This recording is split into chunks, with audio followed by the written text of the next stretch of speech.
Muy buenos días, República Dominicana, muy buenos días, bienvenidos a Telematutino 11 en esta mañana, esperando que todos ustedes estén bien y que nos permitan el privilegio de acompañarles a esta hora del día en esta programación de Telesistema Dominicano, Canal 11 y de Telematutino 11. Y justamente hoy vamos a conversar con un joven profesional brillante en todos los temas que aborda, ha estado en otras oportunidades en el programa y propicia era la ocasión porque ya terminamos un año, comenzamos otro, con muchas perspectivas y muchos retos para todos los países del mundo por lo que se llama la geopolítica. Y justamente nos acompaña esta mañana en Telematutino 11 el licenciado Yaxel Román, experto en política internacional, politólogo. Bienvenido al programa, Yaxel. Muchísimas gracias. La verdad que terminando este año 2024 son muchos los temas sobre los cuales podemos reflexionar y son bastantes los horizontes que podemos ver hacia el futuro. Lo primero que vale la pena tomar en cuenta es que al terminar 2024 habrá sido el año más electoralmente activo para la humanidad y así se mantendrá. ¿Cómo así? ¿Cuántas elecciones tuvimos en el 2024? Cuando termine el año habrán sido 80 elecciones A nivel mundial. a nivel mundial. ¿Y en América Latina cuánto tuvimos? En América Latina, cuando sumamos municipales y también presidenciales, habremos tenido desde febrero a la fecha, solamente para resumir un poquito, municipales en República Dominicana, municipales en Costa Rica, municipales en Brasil, presidenciales en El Salvador, en Panamá, en México, en Uruguay, en República Dominicana y en México específicamente. Y Estados Unidos. Digo en América Latina. Okay, Estados Unidos, desde luego, más impactante de todas por el peso económico, por el peso militar, por el peso social, por el peso cultural que tiene. Y en Europa, pues, elecciones anticipadas en Francia, desde luego, donde de hecho una de las figuras electas ya por tercera ocasión es de origen dominicano, estamos hablando de Leonor Carbat, que es de República Dominicana, representa a la circunscripción Latinoamérica en el Parlamento francés, pero sí más de 80 elecciones en más de 60 países. A lo mejor algunos se preguntarán, pero bueno, ¿por qué el número varía en ese sentido? Bueno, por una razón, estuvieron las elecciones del Parlamento Europeo también, entonces eso genera una gran cantidad de elecciones a nivel local para lo que es ese organismo desde el punto de vista federal. ¿Hasta qué punto esas 60 elecciones que se han realizado en el 2024 a nivel mundial, esa renovación, si se quiere, en muchos casos de liderazgos, de forma de ver en los países, de forma de ver la vida, de tendencias, que si derecha, centro derecha, de izquierda, etcétera, cambian o han cambiado la perspectiva de lo que vendrá en el futuro? Los últimos, ¿O se queda todo igual o no? ¿Hay aires de cambio? Los últimos 7 años a nivel global, pero más aún después de la pandemia, han sido años muy malos para quien sea que gobierne, sea derecha o sea izquierda. Frecuentemente el análisis político ha querido apuntar a que en Europa hay un resurgir de la derecha y que en América Latina hay un resurgir de la izquierda. ¿Y qué tú dices? ¿Que sí o que no? Los gobiernos están perdiendo en la mayoría de lugares, salvo excepciones, entre ellas República Dominicana. Porque, por ejemplo, veamos Chile. En el año 2009, en Chile, salió Michelle Bachelet de izquierda y llegó Sebastián Piñera de derecha. En el año 2013, salió Sebastián Piñera de derecha y volvió Michelle Bachelet de izquierda. En el año 2017, volvió Sebastián Piñera de derecha y salió Michelle Bachelet de izquierda. Y en el año 2021, llegó Gabriel Boric de izquierda y salió Sebastián Piñera. Y de hecho, todas las encuestas ahora mismo apuntan a que si se celebran... Que viene derecha. Sí, efectivamente. De nuevo. Se van peloteando, derecha, izquierda, derecha, izquierda. Claro, Evelyn Matei de la derecha, la alcaldesa de Valparaíso, es la que apunta que pudiera ser la próxima presidenta de Chile, segunda mujer en gobernar ese país, proveniente de la derecha, amiga de la infancia de Michelle Bachelet, a pesar de ideologías distintas. Los padres de ambas eran militares. Entonces yo discrepo en el sentido de que sea necesariamente una tendencia ideológica en los cambios de gobierno, pero sí desde luego la retórica que está dominando hoy en día en muchos lugares es precisamente la más conservadora. Ahora, el conservadurismo latinoamericano no necesariamente es el conservadurismo europeo, ni el conservadurismo americano, estadounidense, necesariamente es el mismo que uno ve en otras latitudes. Bueno, en el 2024 vimos que se logró reelegir Nayib Bukele. Vimos que ganó Milei en Argentina y eso fue una revolución. Milei en 2023. Sí, Milei en el 2023. Sí, en Bueno, octubre y pero noviembre. octubre, noviembre. Bueno, Bukele y a Donald Trump en Estados Unidos. Y lo que pasó en Venezuela, cómo estos fenómenos realmente, Eso conlleva un análisis completamente aparte del caso venezolano, que aquí lo hemos tratado sí, bastante, porque también levantó cierto nivel de esperanza, pero lo cierto es que rumbo al 10 de enero, que es cuando está supuesto a asumir el gobierno venezolano, que ojalá sí, fuese el que ganó en las urnas, pero hoy sí, en día hay mucha incertidumbre, aunque algunos que son un poquito más pesimistas que yo dirían que no es incertidumbre, sino que hay certidumbre totalitaria. Pero en el caso de República Dominicana, el caso salvadoreño y el caso mexicano, son los únicos tres en los últimos 7 años latinoamericanos en que el partido gobernante o la logró persona ganar ya han logrado en repetir. México, en El Salvador y en República Dominicana. Sí, en el caso de México, que de manera absoluta prohíben la reelección, Sí, desde la revolución a inicios del siglo XX, no pudo repetir Andrés Manuel López Obrador. En México son 6 años sin poder volver jamás, sino que llegó la primera mujer presidenta. Estamos sí. hablando de Claudia Sheinbaum, Ajá. algo pues bastante llamativo, tratándose de un país con una historia tan machista, No, y con el perfil de ella, más bien una académica. una académica, historiadora y Sí. demás, pero logró mantenerse el partido Morena, Movimiento de Regeneración Nacional, en el poder, y en el caso salvadoreño, de manera cuestionada, porque la Constitución prohíbe la reelección, Ujú. pero con una interpretación favorable, Nayib Bukele logró cerca del 90% de los votos, algo que era inédito en un país con tanta polarización tradicional de guerra civil. Y en República Dominicana, Luis Abinader logró repetir. Sin embargo, en nuestro país, claro, desde luego, es un gran endoso a la base política que representa Luis Abinader, más aún en una región donde se está perdiendo tanto después de que aumentara la inflación por la pandemia, que aumentaran los precios de las materias primas por la guerra y demás, pero sí somos un país de tradición reeleccionista. Joaquín Balaguer, 6 Uf, veces presidente. sí, Leonel imagínate, Fernández, tres, 3 veces presidente. Danilo Medina, por 2 veces dos presidente. veces casi tres, Hipólito Mejía, casi 2. casi dos. No Si de lo manera hubieran dejado. consecutiva, pero en el 2012 llegó a encabezar las encuestas durante bastante tiempo. No, y en el 2004 sacó un 37% o algo así. Efectivamente, cuando de hecho se convirtió, para ponerlo un poco en estadísticas, son 17 presidentes que han intentado la reelección en América Latina. De esos 17, hasta el año 2019, solamente 3 habían perdido su reelección, que eran Joaquín Balaguer 1978 en Ya. República Dominicana, Ujú. Daniel Ortega 1990 en Nicaragua e Hipólito Mejía 2004 en República Dominicana. Pero después de ahí, en 2019, pierde su reelección Mauricio Macri en Argentina. En el 2022 pierde su reelección Jair Bolsonaro en Brasil. Y en 2023 ni siquiera se presentaron a la reelección porque las encuestas lo daban muy rezagados Alberto Fernández de Argentina y Guillermo Lasso de Ecuador. Históricamente, ser un candidato reeleccionista en América Latina era tener casi que asegurada la La victoria. victoria. Pero miren cómo en un trayecto de solamente 5 años, lo que previo tomó 40, sucedió igual, o sea, 4 presidentes que no pudieron repetir. Por eso hablo del cambio de flujos. Así que aunque República Dominicana tiene una tradición reeleccionista, sí sigue siendo pues bastante llamativo que se lograra una reelección en un contexto que no quiero decir que fue de vacas flacas para República Dominicana porque tuvimos crecimiento, pero para ponerlo en números, entre 2004 y 2019 no hubo ninguna crisis local en República Dominicana. La inflación era promedio 2%, hubo crecimiento constante, pero el gobierno que se religió en 2024 llegó con el mundo entero apagado. Entonces, dirán algunos en la audiencia, bueno, sí, pero el electorado sabía que buena parte de esto era externo. Eso no ha sido así en el resto del mundo. Han castigado a todo el que ha gobernado. Mm. Así que No, reelecciones, y muchos decían que aquí no iba a ser posible justamente por esas estadísticas que tú mencionaste actualmente. Pero lo novedoso, lo más impactante en términos de elecciones es el triunfo de Donald Trump en Estados Unidos y las implicaciones que tiene eso.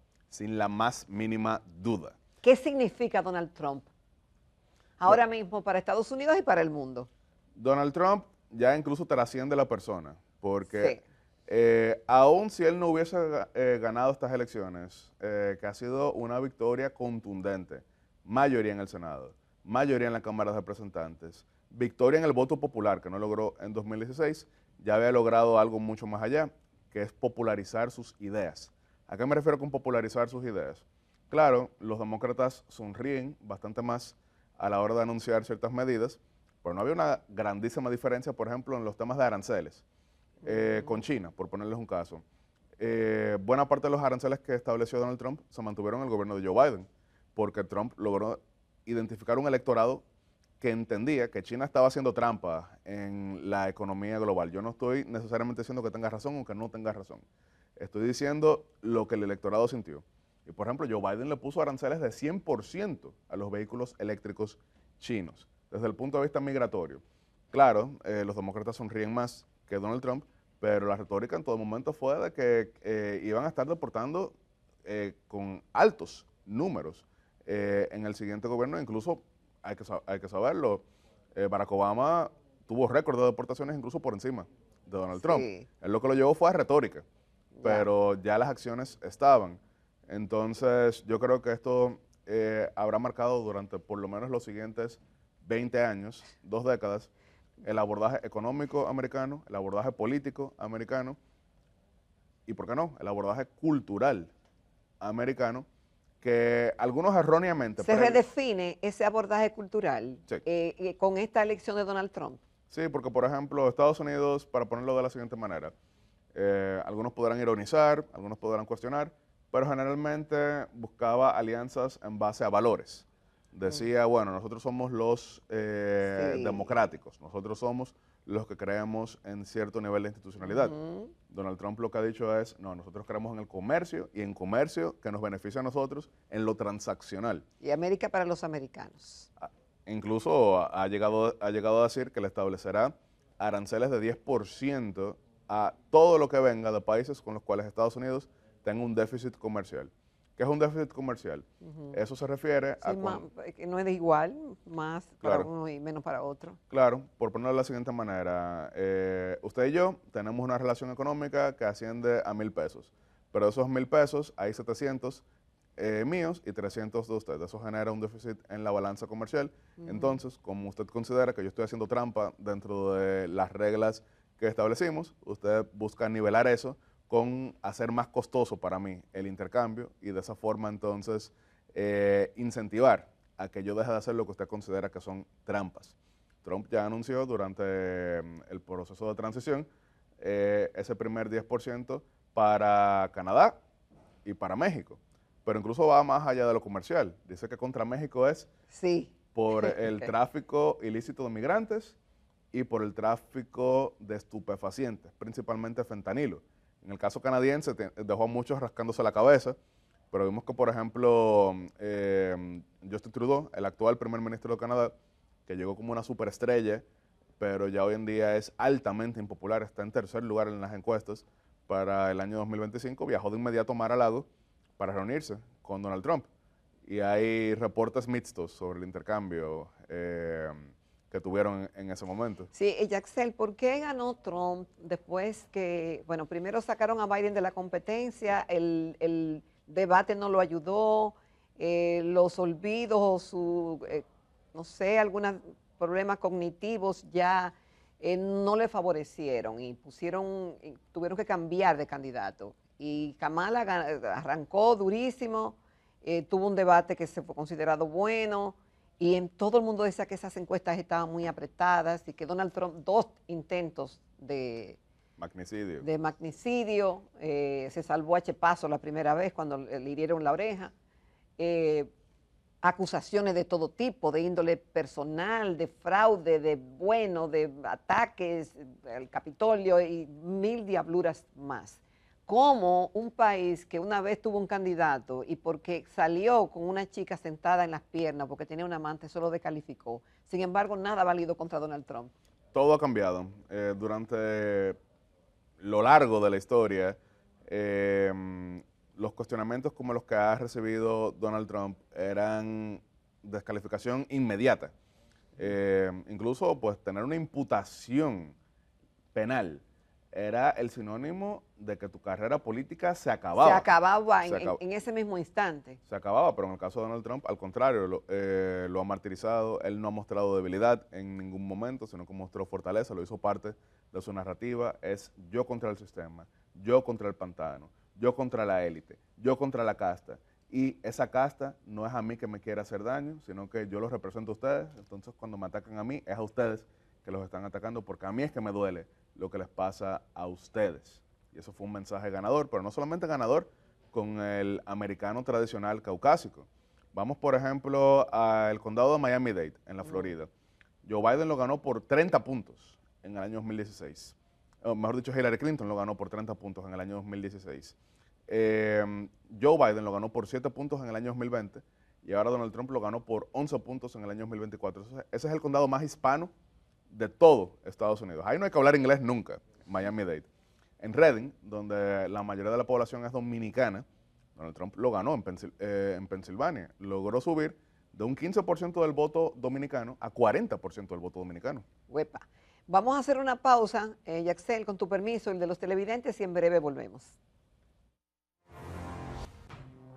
Continuamos conversando con Yaxel Román, experto internacional y politólogo. Estamos viendo un poco lo que pasó en el 2024 y lo que se proyecta en el 2025. En el segmento anterior, Yaxel nos hablaba de que se celebraron 60 elecciones a nivel mundial. Se supone que se renovó algunas ideas y, bueno, y cambios. Y que justamente la elección de Donald Trump, obviamente que en términos políticos fue lo más impactante. Comienza el 2025. Las perspectivas para el 2025, ¿cómo se proyectan, Yaxel, tomando en consideración estos escenarios que mencionábamos anteriormente? Las proyecciones que se habían hecho previo a la elección americana, creo que todas fueron especulativas, porque cualquier medida que tome Donald Trump pudiera afectar seriamente lo que sería el desempeño económico de la mayoría del mundo, y eso no nos... Pero el hecho de que los mercados al acto reaccionaban positivamente con la elección de Trump, eso no manda un mensaje.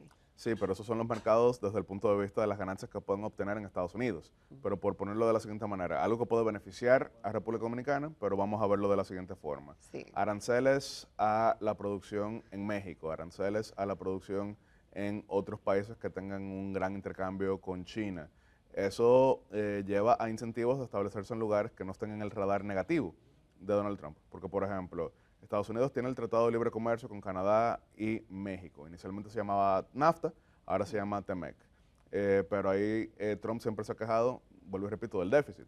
Pero en el DR-CAFTA, que tiene con República Dominicana y con Centroamérica, con la mayoría lo que hay es superávit hacia Estados Unidos. Incluso con República Dominicana hay un superávit. Entonces nosotros no estaríamos en ese radar negativo. Pero no solamente no estaríamos en ese radar negativo por dicha razón.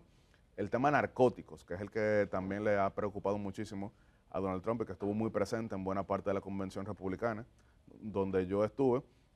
Si bien aquí hay un problema principalmente de lavado y de tránsito, pero hemos sido de los países que más droga ha decomisado. De hecho, en los últimos 4 años se decomisó mayor cantidad de droga que en 20 años, previos. Algunos dicen, no, pero es verdad eso, pero porque hay más tráfico. Eso, y algunos dicen, no, es verdad porque se está haciendo más. ¿En cuál de las dos versiones tú crees? Es mixto, porque desde luego la producción de narcóticos suramericanos ha aumentado lamentablemente. Eso lo hemos podido ver en el reporte mundial de droga que lleva a cabo las Naciones Unidas a través de la Oficina contra la Droga y el Delito, pero aún así cuando se ve el aumento en los decomisos, que ha sido en una proporción nunca antes vista, República Dominicana ha tenido resultados sobresalientes. Eso fue saludado por el entrante secretario de Estado americano, Marco Rubio. Eso fue saludado también por la mayoría hasta ahora demócrata en el Senado y fue celebrado por Estados Unidos, razón por la cual nos invitaron junto a Bélgica para la estrategia global contra el narcotráfico. Y desde el punto de vista de migración, con una preocupación creciente en torno a principalmente migrantes haitianos desde nuestro lado, República Dominicana ha sido un factor de contención de migración haitiana que pudiera llegar a las costas de la Florida o hacia Puerto Rico. Entonces, desde ese sentido, claro, con Trump siempre es especulación, porque es una persona que se deja llevar en muchas ocasiones por el momento, pero inicialmente pudiéramos decir que somos un aliado propicio en el vecindario, más aún cuando su equipo latinoamericano tiene una opinión tan positiva sobre República Dominicana. Marco Rubio, Mauricio Clave Carone, Carlos Trujillo, entre varios otros, que son de las personas que más verán el hemisferio occidental. Así que todas estas medidas que económicamente afectarán a México, lamentablemente, pudieran indirectamente llevar a mayor establecimiento de empresas en nuestro país. Pero todo es especulación. Hay que esperar, entonces, a ver lo que pase. El tema migratorio, y no quiero circunscribirme solamente al caso de la República Dominicana con los indocumentados haitianos, el drama que eso significa. Ya sabemos que en Estados Unidos Trump, primero en el otro gobierno dijo, haremos un muro y lo pagará México. Ahora, bueno, dice que terminará de construir el muro, pero el tema migratorio no solamente es un tema de la región, es un tema mundial. Sí. Actualmente, esos cambios que se están dando, ¿qué los motivan? ¿La guerra, oportunidades o qué? Son muchísimas razones. Desde luego, hay partes del mundo donde las guerras son el mayor motivo. Hay lugares donde el cambio climático ha significado una pérdida económica que desde luego expulsa a más gente. Y también hay desde luego lo que son incentivos económicos, porque hoy al ser un mundo bastante más competitivo, desde luego si alguien tiene una habilidad que es deseada por el mercado, encontrará más oportunidades. Son muchos subtemas que tiene la migración y por eso yo me opongo frecuentemente a mezclar todas estas modalidades como si fuese un solo tema. De hecho, hay quienes quieren decir que es casi que siempre una tragedia que alguien tenga que emigrar y trabajar fuera, cuando en muchas ocasiones es un gran éxito. Sí. Vamos a ponerlo de la siguiente manera. Este programa que lo siguen, por ejemplo, muchas personas en el exterior, dominicanos de la diáspora. Sí. Si usted se enferma, se pone malito mañana, que se le da un resfriado de esos de diciembre en el norte de Estados Unidos y va al médico, el médico que lo va a atender probablemente será un indio en Estados Unidos. ¿Por qué? Porque India formó una gran cantidad de médicos que estudiaron después en Estados Unidos y se establecieron allá, y eso en gran medida generó unas remesas e inversión que ha convertido a India en uno de los países que ha ampliado más su clase media. Pero vamos, por ejemplo, Irlanda. Irlanda, la República, no estoy hablando del norte de Irlanda, tiene 5 millones de personas, pero 10 millones de emigrantes y 70 millones de diáspora, cuando se suman las diversas generaciones. Y toda esa diáspora tan incidente irlandesa en Estados Unidos fue lo que motivó a que muchísimas empresas que crecieron en Estados Unidos después invirtieran en la República de Irlanda, convirtiéndolo en uno de los países con el PIB per cápita más alto. De haber pasado de ser un lugar con hambruna a ser hoy en día un país respetable porque lograron aprovechar la migración. Entonces lo que digo, hay que marcar la diferencia entre migrar por violencia, migrar por situaciones de pobreza económica y migrar porque hay más oportunidades.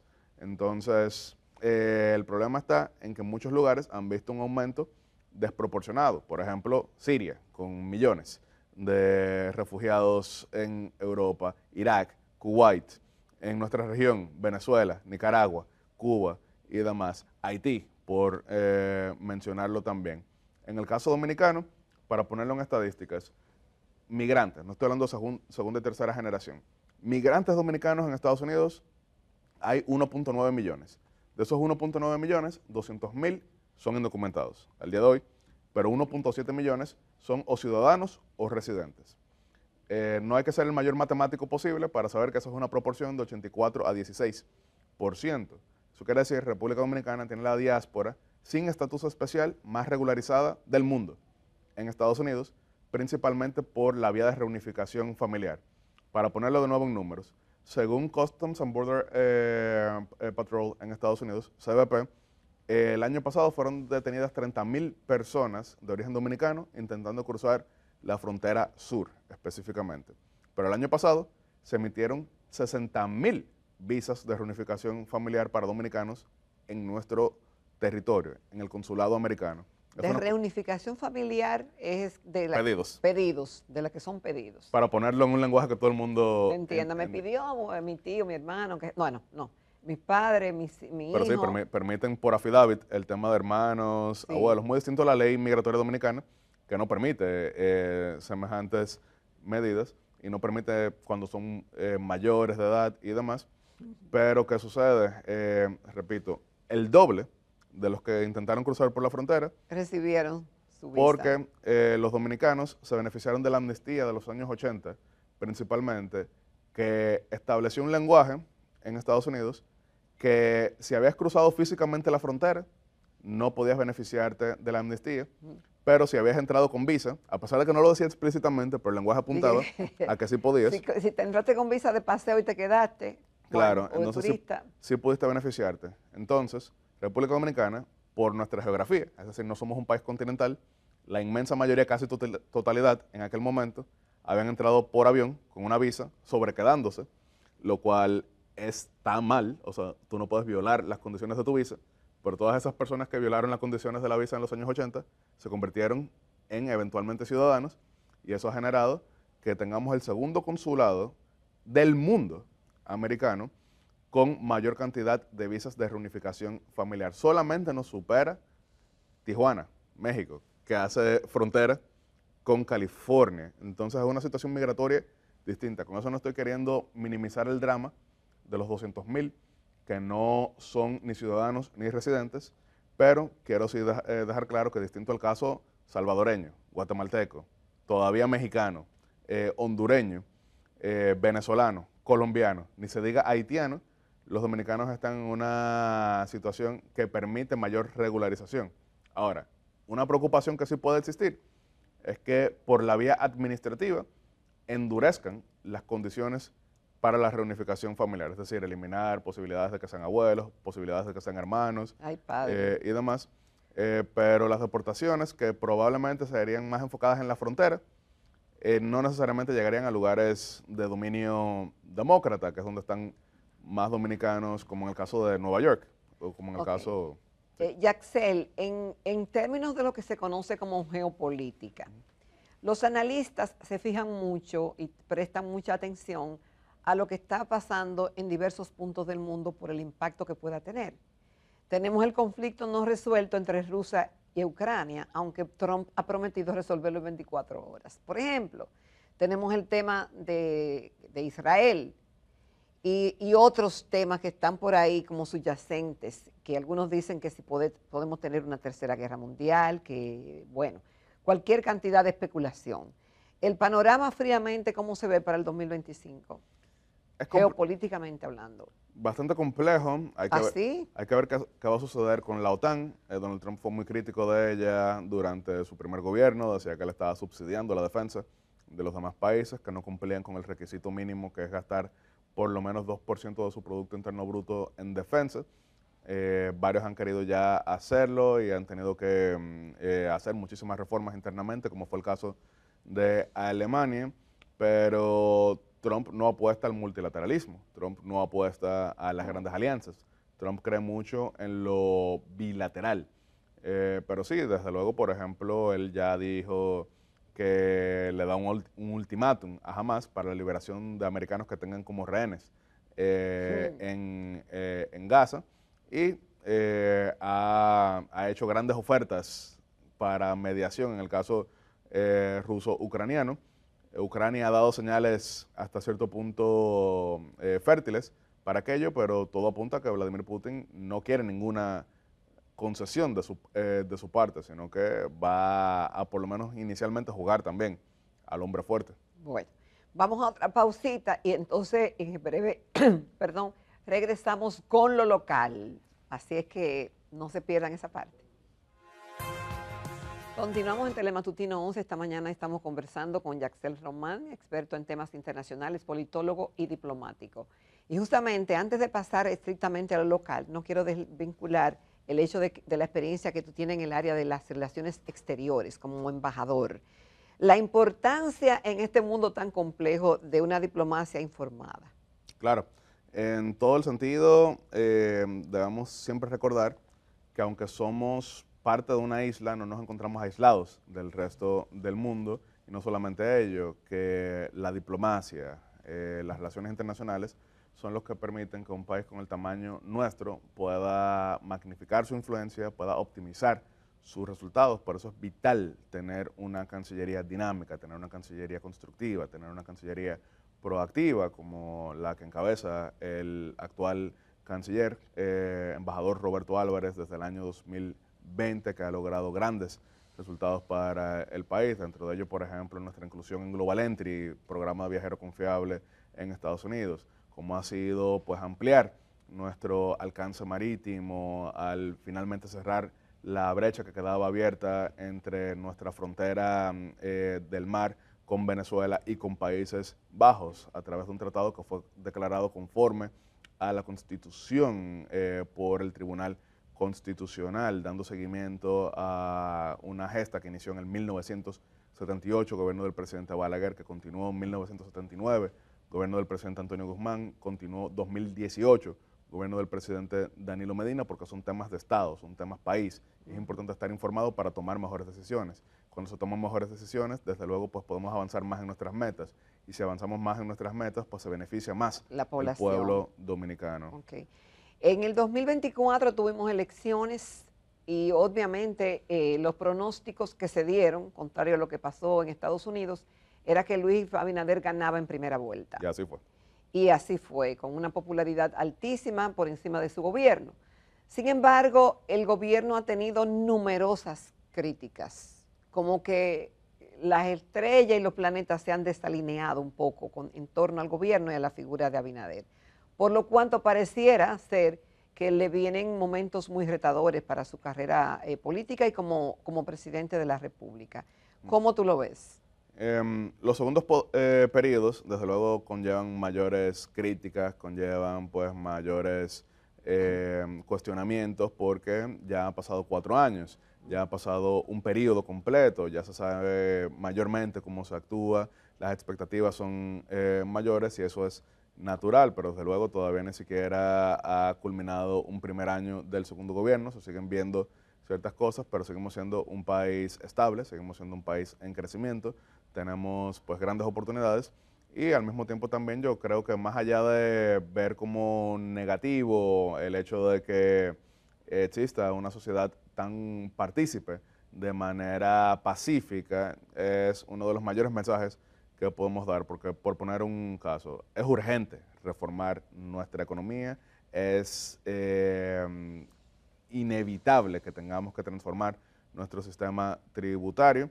Sin embargo, eso debe hacerse en un marco de consenso y de diálogo, y al considerar de que esto no se había logrado cuando se presentó el proyecto de modernización, el presidente lo retiró y ahí no hubo necesidad de una pedrada, ahí no hubo que prender ninguna goma en fuego, ahí no hubo que tirar bombas lacrimógenas, muy distinto a Panamá. ¿Es un avance para el pueblo y una derrota para el gobierno o cómo lo ves? Yo no creo que sea una derrota, sino que se trata de un cambio de estrategia, se trata de un nuevo llamado a diálogo. Sí, pero hay más empoderamiento popular. Empoderamiento popular que al mismo tiempo le dio una mayoría calificada de 2/3 tan solo meses ahí lo ves. atrás. Antes, sí. Entonces es un cambio porque vamos a ver lo que había sucedido previamente.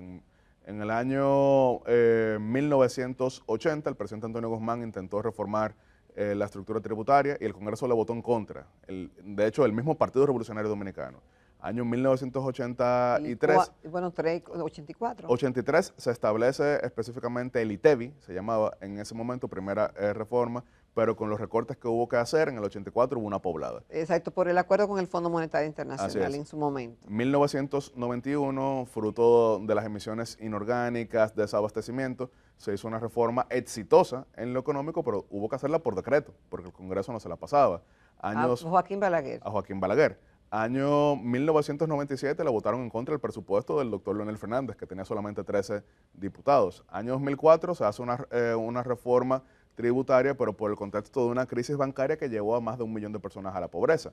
Año 2012 se hace un parche fiscal, como fue llamado en aquel momento, pero por un déficit definido por Bernardo Vega como el desguañangue. Desguañangue económico. Desguañangue económico. Él se presenta como el autor de aquella frase, de hecho cada vez que lo mencionan, él dice, gracias por citarme, pero fue por un déficit de 6% del Producto Interno Bruto en aquel momento. Ahora no hubo que emitir decretos, ahora no hubo que hacer ningún acuerdo con el Fondo Monetario Internacional, seguimos en crecimiento, entonces se sigue aprovechando. Ahora, esto sí tiene que llevar a reformas. Bueno, pero todavía. Claro, o sea, todavía no se ha ejecutado, pero hay que hacerlo. ¿Y por qué hay que hacerlo? Porque República Dominicana en un año positivo recauda 14% del Producto Interno Bruto, en un año altamente positivo, pero gasta 19%. Eso quiere decir que, bueno, algunos estimados apuntan a 21%. Eso quiere decir que hay un déficit estructural de 7% del Producto Interno Bruto.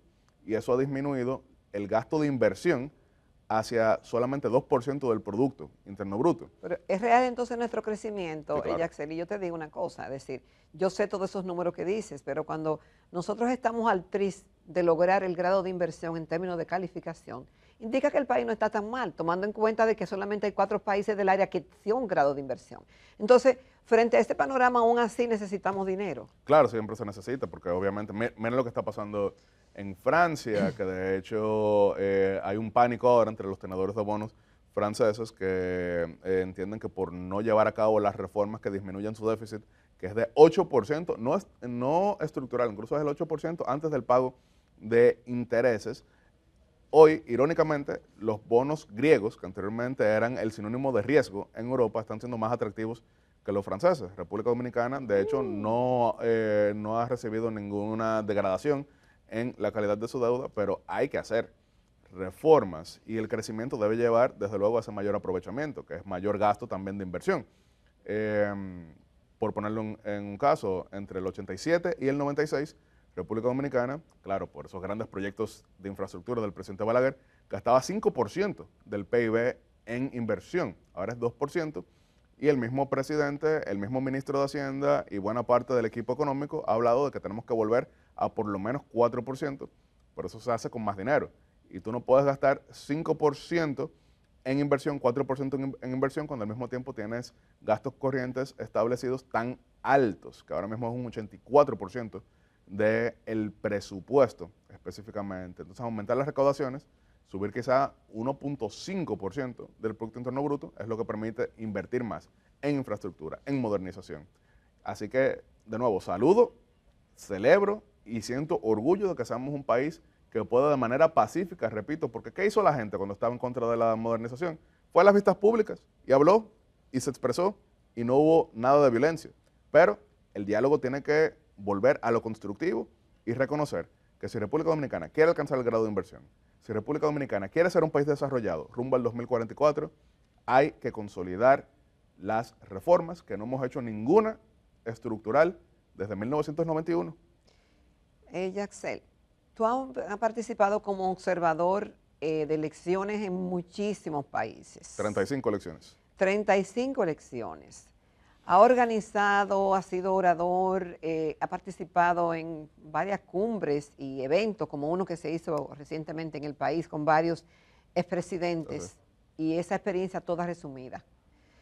La experiencia que la gente tiene, o la idea de las cumbres, es que no dejan nada, que son nada más que simples acuerdos de intención. Pero ya cuando son con expresidentes que se recogen las experiencias vividas, ahí como haber participado en todos esos eventos, como que te deja a ti de lección, de moraleja, de lo que sí pudiera hacer que funcionara en los países? Esa es una pregunta constante, porque por ejemplo, si la audiencia entra ahora mismo a Google y busca la foto de Cumbre Iberoamericana 1991 en Guadalajara, México, va a encontrar a prácticamente todos los gobernantes de todo el marco iberoamericano. Estaríamos hablando de 21 países. Pero si busca ahora mismo la audiencia, Cumbre Iberoamericana 2024 en Cuenca, Ecuador, encontrará que no fue un solo gobernante latinoamericano. Fue el rey, que es jefe de Estado, pero no de gobierno de España, fue el presidente de Portugal, que es jefe de Estado y no de gobierno, y fue el primer ministro de Andorra, que es un microestado.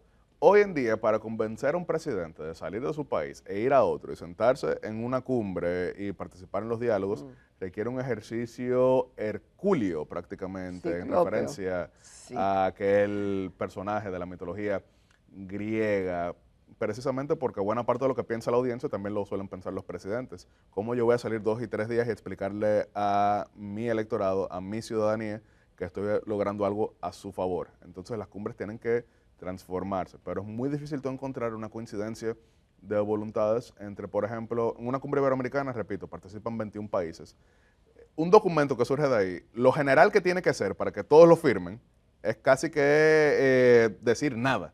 Entonces es muy complejo, Por eso se ha ido avanzando rumbo a las alianzas en valores. ¿Y a qué me refiero con alianzas en valores? Mira, sí, Costa Rica, Panamá y República Dominicana somos 3 países bastante estables en nuestro vecindario. Somos países que cambia el gobierno y no se refunda la patria. Somos países que hemos tenido relativa paz social. Entonces, al tener esta alianza que fue fundada, llamada la Alianza para el Desarrollo en Democracia, se optimiza la participación en cada uno de estos espacios hemisféricos, internacionales y demás, en base al fortalecimiento de nuestros intereses, de nuestras agendas, pero aprovechando también el multilateralismo.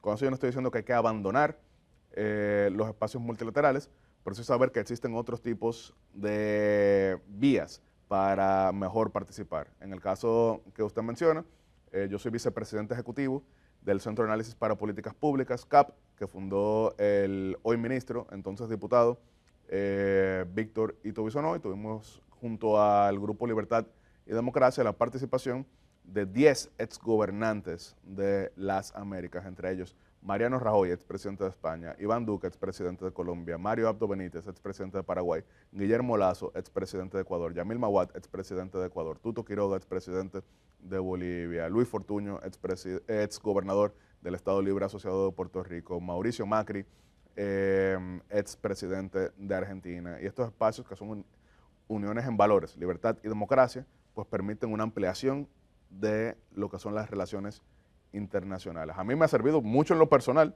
porque desde luego he logrado adquirir una experiencia que de ninguna manera habría tenido por las vías tradicionales, pero a República Dominicana le sirve espacios como la ADD, pero claro, porque, repito, hoy en día somos el hub democrático de la región, justamente por esa ciudadanía. Y además eleva el debate de las Claro. ideas. Claro.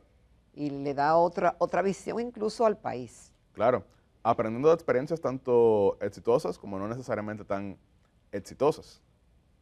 Así es. ¿Cómo tú ves ya finalmente el 2025 para la República Dominicana? Digo, nadie tiene una bola de cristal, pero sí tomando en consideración variables que tenemos actualmente, lo que se puede proyectar para este año, 2025. Yo quiero decir lo que deseo, que es que retomemos la agenda de reformas. El presidente Luis Abinader, por quien he votado en 3 ocasiones, a quien siempre le estaré agradecido por haberme hecho vicecanciller, por haberme hecho embajador, por haberme hecho asesor.